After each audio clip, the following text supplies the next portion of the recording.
Hey all, and welcome to Hoof Hearted. Don't mind the smell, it's just the truth. Tonight, I am joined by Greg Dog.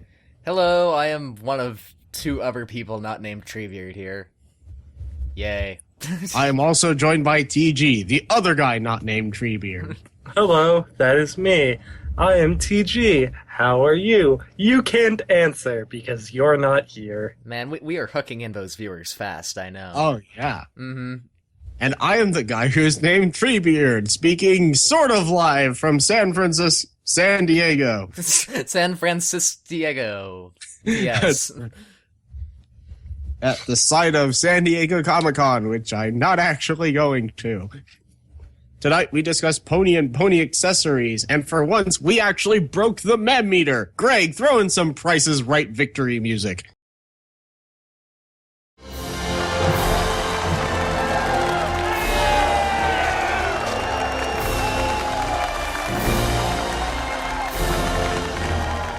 So yeah, quick recap of the episode. Twilight remembers that before season 1, she was a really shitty friend. She then goes to make amends to the friends that she was a shitty friend to, and then she finds out that one of her other friends was also a shitty friend. She then helps her out, but remembers that her actions have consequences and tries to make things right, and kind of does. End episode, we're happy that it didn't suck. Greg, what did you think? Alright, yes, finally we don't have to just say meh to an episode. It's been what? It's been a while, hasn't it? Maybe since the Discord one? Yeah. Jesus. Like 5 episodes, and about time, as I really did enjoy this episode. But it's a callback to season 1. I liked the serious tone of the episode. They didn't try to be overly comedic with what they were dealing with here. It fit what they were going for, and it worked really well. All the comedy from this episode came simply from scenarios, situational comedy, or it was sight gags, so it wasn't really, silly over-the-top jokes. It worked well. And yeah, I really liked how Twilight acted. She's like, well, it's my duty as a princess of friendship to try to make this up to these people, and you can tell, she does handle it very maturely, and even though, most of the friends just laugh it off and say, oh yeah, it was no big deal. When she finds that one friend who didn't feel that way, she takes it really to heart, and it's kind of touching. Towards the end of the episode, it's really kind of feelsy. If that's the right term to use. But, no one stopped us yet. Yeah, exactly. And, I liked the tone of this episode. I think that's the number one thing I liked about this episode. Because usually it seems like they've tried to force in some comedy and it's almost too silly. And yeah, it's a kid's show, but this felt right. I liked it. And, I'm just gonna leave it as an 8 out of 10 for now, and maybe I'll think of some points later when you guys talk about it. Alright, TG, what did you think? Oh God, I'm TG. I knew I was next because I'm the only other one here. Yay. I really liked this episode. I liked that all of the callbacks to, things that happened before were things that had actually happened before. There's a flashback to the first episode, and it's actually a scene from the first episode. And, they mentioned that Lyra was friends with them, because Lyra was in that episode. They mention, Pinkie Pie knows what's-her-face. Minuet, was that her name? Mm-hmm. Well, people still calling her Colgate. Fuck it, her name's Minuet. I like Minuet Colgate's more. terrible. Yeah. Fuck it, toothpaste hair. But yeah, Nobody calls her that. Pinkie knows Minuet because she was one of Cadence's bridesmaids. They had all these references that made sense and kept, the things that had happened in the show already relevant and reminded us that things have happened. Yeah. It seems like a really weird thing to say, but no, it's true. In a lot of these types of shows, and even in this show, there's a lot of times where they just act like previous episodes never happened. Oh yeah. So it's really good to see them actually remembering that there was a show that has happened and has been happening. And that reminds me of my biggest point that I forgot to make. This should have been episode 100. Yeah. They really messed up by not making this episode 100. This calls back to the first episode. It deals with the whole premise of the show, which is friendship. It's so much better than episode 100. I thought episode 100 was okay, but this blows it away. It definitely fit the tone more for an actual episode 100 of what this show... It fits the tone of what an episode 100 should be for this show. Yeah, this episode did everything really well. I'm sure there were things that I didn't like when I was watching it, but I can't think of any off the top of my head right now. Can we both agree the library scene was the best part of the episode? Oh, God, yeah. Oh, Library scene was fucking great. I love that. Just every... I'm in your books. That paper Twilight is the best. That spell is awesome, yeah. I hope we see that again.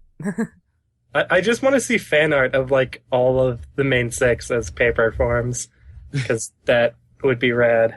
I want it. Oh, man, But there's yeah. a word for it now. Well, they've been calling her Paper Twilight as a reference to Paper Mario, but I want to see it. It's gonna be it'll be cool. Get on it, fan I'm going to arts. Derpy Brew after this to see if it's already been done. If it is, it will be posted in the podcast. Yep. But yeah, I really liked it. I'm gonna give it 9 out of 10. All right. So, my opinion on the episode. I also really, really liked it.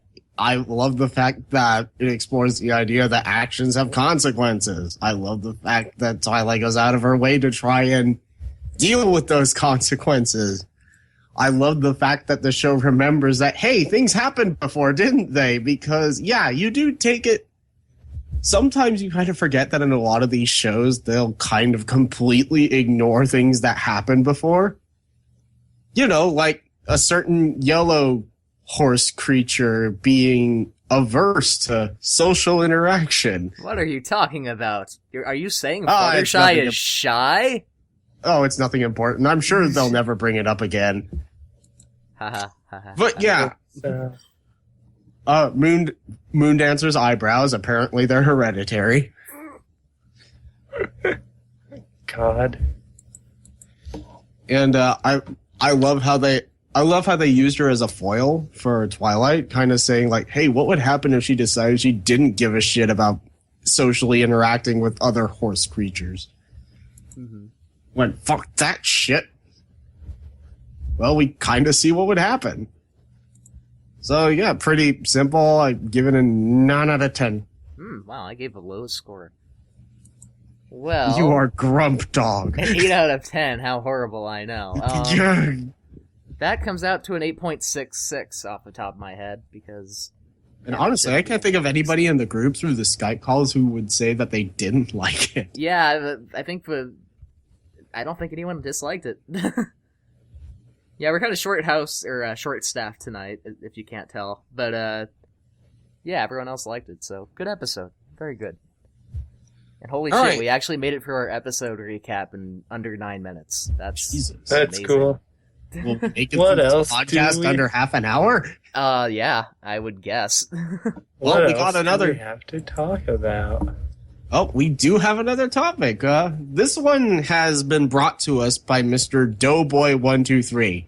Miss Doughboy123? I don't know. But anyway, You're first probably off, watching this, I hope. Hello. hello. Greetings. Hi. We thank you for watching our podcast. We thank you for commenting on our podcasts. And you did something we didn't really expect you to do. But you meant well. No, yeah, we're cool with We're it. cool with it. You sent in our podcast about Midnight Mares to the dude behind Midnight Mares. With And this he sort of thing, responded, and you told us about it. oh yeah, Thank he, you. he responded. Now, this has only really happened to us like 2 other times before. This is the a pretty first time- small group. Yeah, the first time was when Greg sent PCP from back when we were dysfunctional Equestria to You can bring date. that back, this- by the way. Ooh, we'll see. And then there was the time that Alex Belfoy responded to our commentary on Project Thundercloud. You know, the shitty animation before Dinky's Destiny. Ooh, yeah, that one. And now this will be our 3rd time that a borderline horse famous person has recognized our existence and has actually bothered to respond to what we said. So, Greg, could you walk us through what exactly Mr. Gann told us? Yeah, give me a moment. I'll just in an attempt to refute our points about just what a fucking travesty his project is. Alright, so I gotta find a way to sub this up. So yeah, if you've seen our previous podcast, yeah, we don't like Midnightmares. Duster is not here, and, she talked about that a lot, and I believe the first half of episode 6 or 7, I should know, I'll leave an annotation in the podcast so you may recap. But yeah, Midnightmares, it's pretty shit. We don't like it. And, we pretty much went on a rant and said, this is garbage. This is why.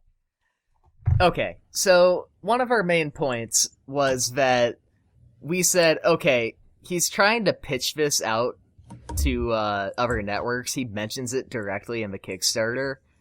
He's essentially trying to take this franchise that he claims is totally original. Yeah, it definitely looks like nothing else, right? And he's trying to completely get it to different from anything we've seen before. Yeah, and he's trying to get it to become a show on another network. We think that's bullshit and will never happen. But he responded that He's never tried to pitch it out. He never said that. Except when he did in his Kickstarter, and he made a trailer explicitly for the purpose of pitching it out. Because that's what trailers are for, you know? And, kind of defeating your counter there, buddy. You can't really hide that one. What else do we have? Oh, wow. He also pointed out that, we pointed out originally, he's just marketing this explicitly to bronies, which shows his true intention, and that, yeah, this is totally not different from MLP in any way. So, hold up. Something kind of bothers me about this. He wants to pitch this to television networks when, let's not try and hide behind it. He's trying to get television networks to broadcast this. He is pitching it. But he only wants it to appeal to a single audience? Yeah. That's a little suspicious, ain't it? It's, not only that, that's kind of completely stupid, fucking backwards. I mean, I thought that goes without saying, but, yeah. So, not hiding that one well either. Pretty sure you're trying to steal the brony fandom, or at least borrow off of it, so, yeah. Or at least capitalize on the fact that a bunch of them are Pavlovian, salivating, sycophantic suckers. Yeah, that. And then we also pointed out that he claims he has legal counsel. He is still claiming he has legal counsel. If he so that's what they're calling legal Zoom these days. And, if he actually does have legal counsel, holy shit, they're the worst legal counsel ever. I mean, okay. This isn't gonna go unnoticed if you actually manage to somehow get a TV network to pick it up. Here's another thing that kind of bothers me, is that the way that copyright tends to be handled is I got this from, this is a quote that I got from FinFam Philosophy. You need to understand the politics of the company you're dealing with. This was about parody, but it's true with virtually anything because it's more of an interpersonal relationship thing that they do have all rights to attack you for. And you want, when you're trying to create an idea and you're trying to create a design, you want to make sure that it's as far removed from something that someone would decide, you know what, that belongs to me and not them. I'm going to sue the shit out of them and get a fuck ton of money for what rightfully belongs to me.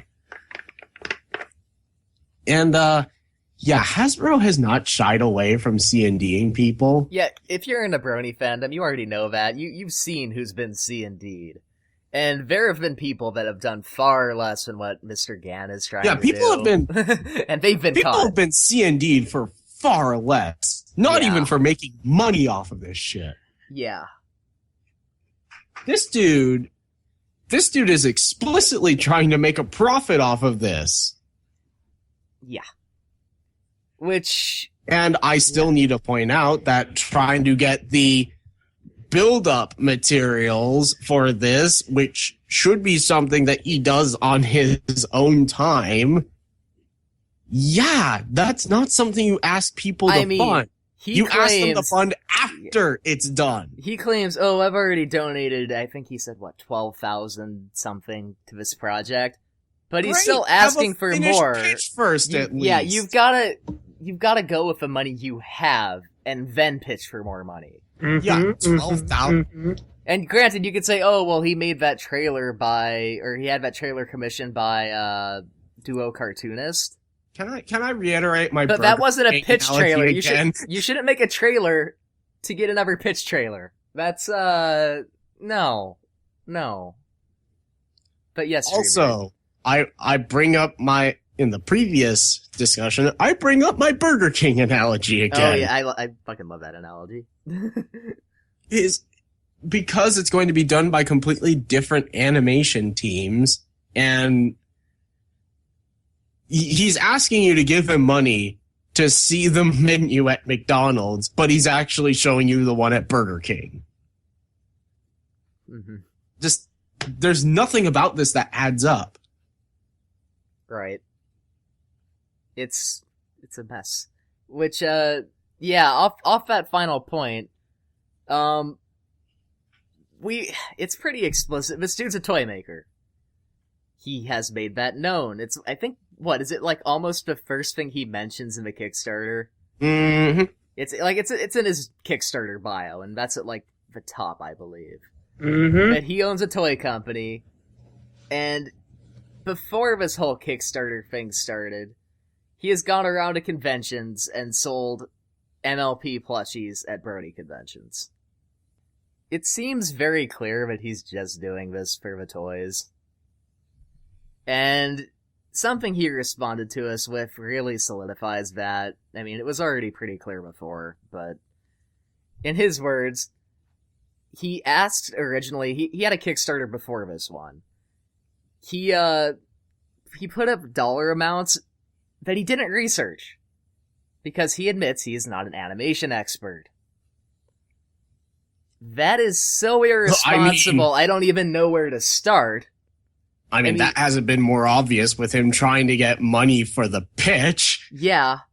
And, again, this is an animation Kickstarter.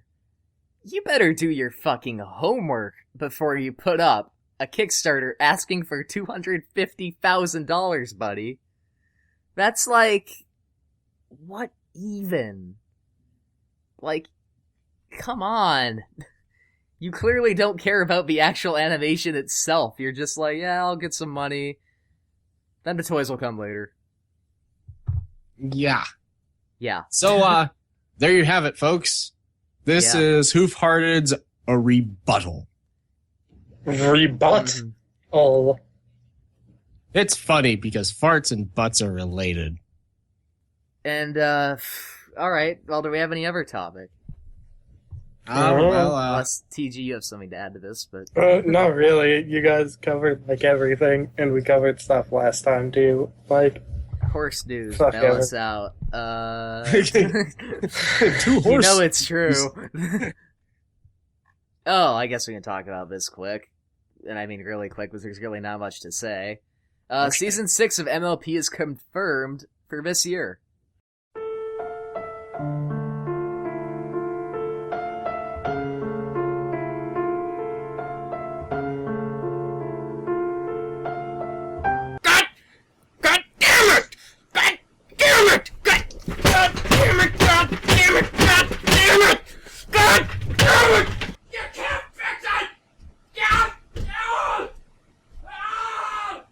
Dinonoms and Amy Keating Rogers. First off, I want to preface it with this. We kind of have very mixed opinions on Amy Keating Rogers. And yeah, it's not just because of show writing. It's her show writing and her approach to criticism that's kind of yeah. If you don't know, before we started up this channel, we were in a YouTube group called Dysfunctional Equestria. And yeah, our most hated episode of season 4 was Philly Vanilli. without going into detail, we felt that Pinkie Pie was really mean and out of character, and we just didn't like the episode as a whole. It felt like a lot of filler. And when that happened, back when Philly Vanilli came out, a lot of people had similar opinions. And Amy Keating Rogers did not take it so well. She thought that she had the right to write Pinkie Pie how she pleased, and that the criticism was essentially nonsense, and that, oh, this is a kid's show, you shouldn't be that upset. Pinkie Pie's not out of character, you're overreacting, that's just how Pinkie Pie is, you're wrong. We didn't care for that did much. Alex Hirsch say something about your critics always being right? He might have. No, he totally did. He's stuff, one of the, it was a tweet he did. One of the advice he gave to aspiring writers: listen to your critics because they're always right. Yeah, and so we weren't really a big fan of that. And you know, I'm not, of course, attacking Amy Keating Rogers. There were people that did that, and that's never okay. Wrong. That is wrong. We are not saying we condone attacking writers or show staff or anyone on the show for their work. That's off limits. You don't go there. But it's just, we don't care for how she reacted to that scenario. And don't get us wrong. She's written episodes that we absolutely loved and ones that we didn't quite like. But yeah, what happened to her this past week? Speaking of attacking writing staff. Mm-hmm. Yeah. Do you? Please proceed. I don't have the information in front of me. Okay. So yeah, in addition to attacking writing staff, yeah, that's exactly what happened to Amy Keating Rogers last week. SJWs, our favorite, one by the name of Dinonoms, started, like, I can't even describe what it was, like, targeted harassment? Yeah, it was targeted harassment of Amy Keating Rogers on Twitter. That's what Horse News reported it as on Twitter. No, that's a good term to use. That's the correct term.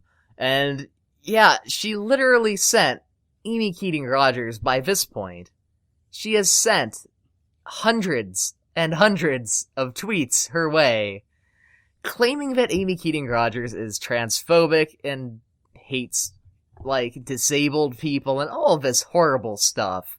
Oh, and we'll link the Horse News article. From. Yeah. Go on, guess. Yeah, who, having a hard time guessing there, but, yeah. The Flutter Guy joke in season 1. Yeah, originally, the whole thing was based off of, this Fluttershy, or Flutter Guy joke, it's transphobic because Fluttershy's a girl and she has a deep voice and they laugh at her for it. Clearly this is making fun of women and trans people with deep voices. Except it's not at all, and you'd have to really fucking stretch to get there.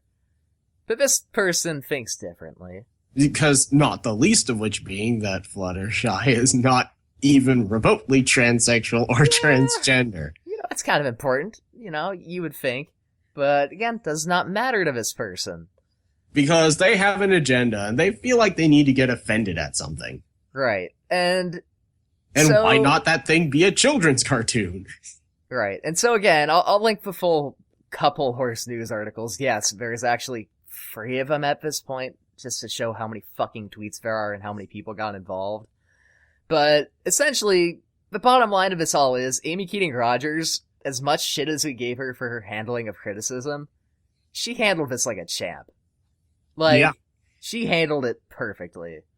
She kept calm, she essentially said, you're wrong, and eventually just stopped communicating with the person after she realized it was hopeless. She didn't, call her names.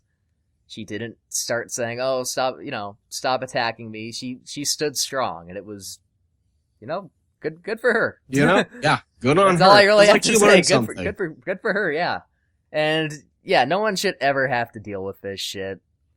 It's total. Well, it's stupid, and it's wrong, and, as we've mentioned, it's just, you don't do it. Especially, I think, at one point, the Dinonoms brings her disabled kid into it. That is wrong on so many levels. I mean, dude, come on. Or brings in AKR's disabled kid? Yes. Yeah. Oh. Yeah. What yeah. the fuck? So that's messed up. So yeah, if you want to read more on that, links are provided. But kudos, Amy Keating Rogers. Yeah, I Keep think- going. We mean that. Yeah, I mean, this is coming from us, so Yeah. it means something. We don't hate Amy Keating Rogers by any stretch, but we've definitely had We have our disagreements. Yeah. Yeah. Thing. So yeah, I think that pretty much wraps it up. There really ain't much to talk about this week, other than we talked about Equestria Girls Free last week. Nothing new really there. It's going to happen. So yeah, plugs and pimps. Oh, well, on that subject, a quick thing that I wanted to start doing is a log recounting this group's World of Darkness games. And the first one is going to be one that actually nobody who is in the podcast group has really heard properly in full. I'm going to start recounting the adventures of Cotton Jack and a bizarre Fluttershy analog in Changeling the Lost. Oh yeah, we don't really know about anything that happened before the other couple of us joined. You'll realize soon we're very silly people if you already can't sense that. Yeah. I was not around for that one either, so I'll be curious as well. But I wasn't around for the first couple, but just as a fair warning to any of you who have actually played World of Darkness games, yeah, this is nothing like they're supposed to be played. It is so off. It's so balls to the walls and fucking silly as shit. But it's a lot of fun, and it should make for a good story. yeah, just as an example, in one RP for a new World of Darkness game, I just played Jontron as a government agent that investigates the supernatural. Yeah. Yeah, that's Yeah. a thing. We don't We take also have a transsexual pirate, I believe, that also he was a it was a pirate that and he was a pirate mortician that Yeah. could change gender at will. This was Scott's character, by Yeah. the way. no, and I That's swear, a- wasn't he also a hooker? No, Was that part No. cut out? I was Yeah, trying to remember He Joe wasn't Booty. explicitly. I think that was a joke. Yeah. But yeah, we're really silly. Well, yeah, I'm gonna start recording vlogs for that, so look forward to that. All right. Let me. Okay. Now it's time for my favorite hour, and by hour I mean 30 seconds as I say this. TG talks about the most popular manga on the planet while everyone else has no Oh, idea what the fuck is happening. And by that I mean I'm going to pimp out a show we're going to be starting, which I'm going to be calling The Peace Talks. It's going to be I've designed me. the logo for it. Yeah, it's going to be me and a really close friend of mine talking about One Piece each week as the new chapter comes out, because goddamn, is that shit intense. And, like I said, it's the most popular manga on the planet. I mean, we might as well talk about it. You do your thing. Yep. It is allowed on the channel. That's all I know about It's allowed? I'm sorry. None of us are really gonna stop I you. mean, yeah. You will be I don't think there's an confused, but we objection won't from stop any you. of us. Oh, God. All right, so Greg, got anything? Or? I do just briefly. By the time this comes out, we'll have Stephen Baum podcasts up and the Gravity Falls podcast, so check those out. That's right. Is that this? That is next week. Oh, next week. And it's okay. already Wednesday, well, technically Thursday, but yeah, so it's coming up. All right. So those will be all linked.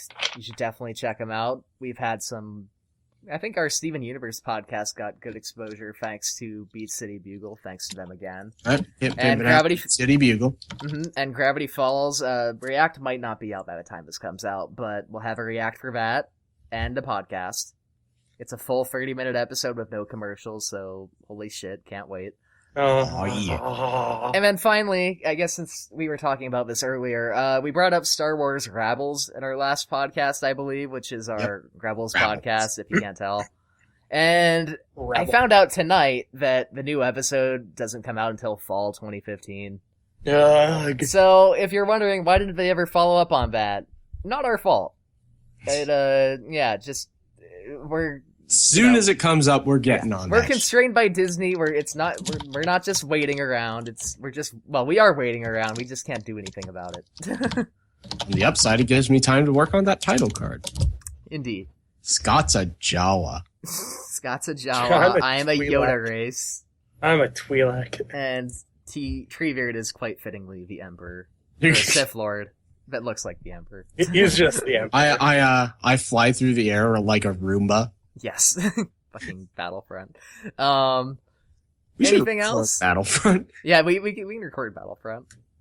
Just to show the Emperor flying around like a fuck. Flying around at the speed of nothing. Oh yeah, and one other thing, Dating According to Japan is the working title of this. You're gonna have to see it to believe it. That should be out actually by the time this is out too. That is next up after I finish the React, which I'm finishing tonight. So. All right, and last pimp of all, I'd like to pimp out you, the audience. Yay! Thanks for watching our shit. Thanks for commenting. Feel free to join in on the discussion because we like to actually talk to people about this shit. Mm-hmm. And giving us comments gives us some sort of legitimacy insofar as such a thing can be said about grown-ass men talking about cartoons. Well, men and women. Woman. Men and woman. Men and woman. Well, guys, I forgot to tell you I'm coming out. Oh no. You're coming out as having been a woman the whole time. God, that's a joke. That is such an in-joke. I don't mean any offense to any trans people. It's just an in-joke. I apologize. But, I see, Greg identifies as broom. Yes. Oh my god, you're a broom? But, yeah, definitely give us comments. Give us criticism if you don't like how we're doing something. We might just change it up if it's worth, if we agree with you. But we will listen. Yes, we'll listen. So, anyway, that's about all we've got. We've been Hoof Hearted, don't mind the smell, and we'll catch y'all later.